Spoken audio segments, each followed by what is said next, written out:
Chairperson, honorable members, fellow South Africans, I greet you all in the name of my Lord and Savior, Jesus Christ, and I greet you all in the name of the President, Jacob Zuma, and in the language of my people, the Aboriginal people of South Africa, Kaites. When it comes to the government and how government runs the country's budget, South Africans today are not asking for perfect speeches or pretty promises anymore. They had 30 years to do that and have heard more promises from the GNU today. But ordinary South Africans are asking a simple question: is life getting better under the GNU? And the answer is no, based upon the lived realities of South Africans.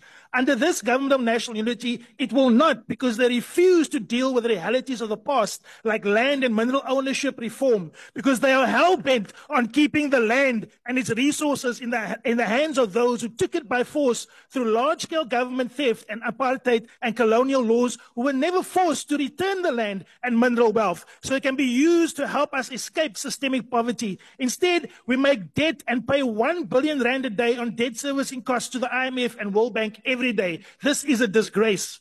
In fact, the ANC and GNU and DA come here lamenting corruption and problems they are supposed to fix. They are the government. Stop coming here and telling us the problems. We are the official opposition. We will tell you where you go wrong. We will show you a better way. The Daughter Amendment Bill is not a plan to rescue the poor or to save South Africa. It is a showcase of more of the same austerity and oppression by the political and business elite of the poor and by the GNU. Provinces are still underfunded. Municipalities receive less than 10% of revenue, with Treasury using outdated Stats SA data from 2011. Schools still collapse while Treasury cuts the grants meant to fix them. Disaster allocations rise because government fails to prevent disasters in the first place. And austerity, the slow poison of the poor, is now officially the government's doctrine.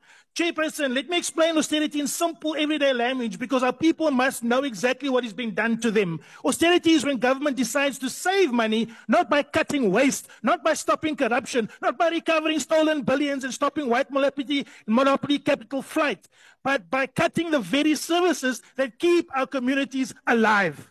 It is when Treasury says there is no money, while billions disappear in irregular contracts, overpriced consultants, and elite privileges, and whilst we have billions in surpluses, we don't use that to save our people. In practice, austerity means that when a nurse retires, her post is frozen. When a teacher leaves, the classroom is overcrowded. When a municipal worker retires, the streetlights stay broken.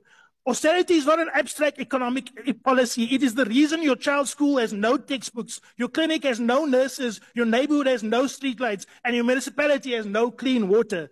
It is the daily experience of the poor and working class dressed up in fancy economic language. And the truth is, austerity doesn't fix a country. It breaks it slowly and quietly. It shrinks the state, shrinks hope, and shrinks the future. The MKP model is the exact opposite of austerity. Where austerity cuts, MKP will build. Where austerity freezes posts, MKP will fill critical vacancies. Where austerity shrinks the economy, MKP expands it through localization, beneficiation, public works, land and mineral empowerment creation, and sovereign wealth creation.